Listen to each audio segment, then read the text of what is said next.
l'impressionnant relais de poste situé juste à côté de Charleville était incontournable. C'est l'un des derniers témoins du transport hippomobile en France. Marion souhaite absolument le mettre en avant sur son blog. Elle sait qu'elle ne trouvera personne de plus enthousiaste et pointu sur le sujet que la guide conférencière Nathalie Picard. Bienvenue à Launois. Dis donc, on se croirait vraiment à une autre époque ici. Tout à fait, tu as vu, il suffit de quelques chevaux et on est parti au 19e siècle. On rentre dans le relais et on va voir ce qui se passe avec les diligences. C'est parti. Depuis quelques années, l'Office du tourisme de Launois-sur-Vence agrège une brigade de passionnés qui fait revivre le temps glorieux du relais de poste en costume d'époque.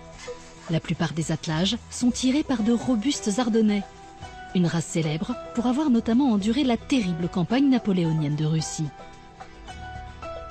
Dis donc, c'est vraiment très impressionnant ici. Je pensais pas que c'était aussi grand. N'est-ce pas? Aujourd'hui, nous avons quelques chevaux, mais il faut imaginer au 19e siècle, 60 à 80 chevaux sur le relais de poste. Alors, il faut de la place. Et exactement, à quoi ça servait un relais de poste chevaux? Alors, pour aller de Paris à Sedan, si tu vas à pied ou avec un cheval au pas, le même cheval qui ferait la totalité de la distance, il te faudrait 5 jours et demi. Comment peut-on faire pour réduire ce temps avant l'arrivée du chemin de fer? Eh bien, depuis très longtemps, on a imaginé changer le cheval. Tous les 28 km à peu près, on va avoir un relais plus ou moins important, plus ou moins grand, celui-ci quand même très imposant, où on va pouvoir changer d'attelage. Pour changer de cheval, 5 minutes le jour, 15 minutes la nuit. C'est prévu dans un règlement. Et c'est aussi performant que les changements de pneumatiques sur un circuit de Formule 1. Il est équipé rodé, les palefreniers sont prêts, les chevaux prêts à partir déjà attelés. Donc tout le monde est prêt dans la cour à changer les chevaux. Et au grand galop, on repart au bout de 5 minutes, au bout de 15 minutes. Et de cette façon-là, on va mettre 2 jours et demi au lieu de 5 jours et demi qu'il faudrait un cheval au pas. Les trajets étaient parfois ralentis par les détrousseurs de diligence qui sévissaient dans la région. C'est pourquoi les factures de messagerie étaient toujours surmontées de l'expression « à la grâce de Dieu ». Au-dessus de la porte de Mézières, la tour du guetteur. Et ce poste, c'est un poste qui est très important? Peut-être pas très important, mais important, oui.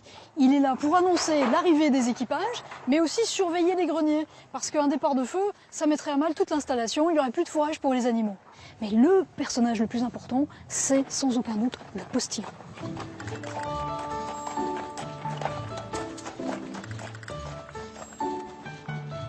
Et donc ce postillon, son rôle, c'était quoi précisément? Le postillon a 2 fonctions.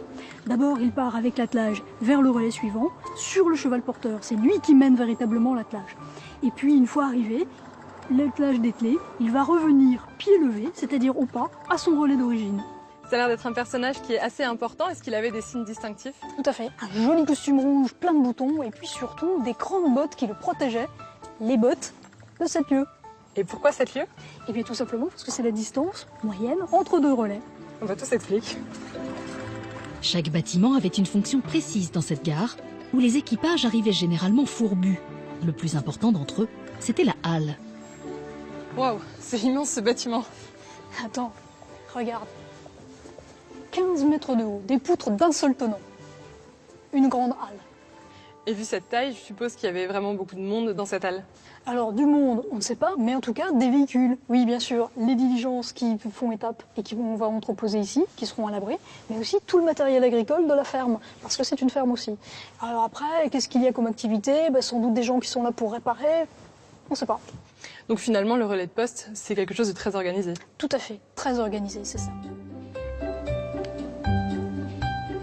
Lorsqu'ils faisaient halte ici, voyageurs, cochers et postillons avaient besoin d'une nourriture fortifiante qui tient bien au corps, comme la curieuse caca à cul nu.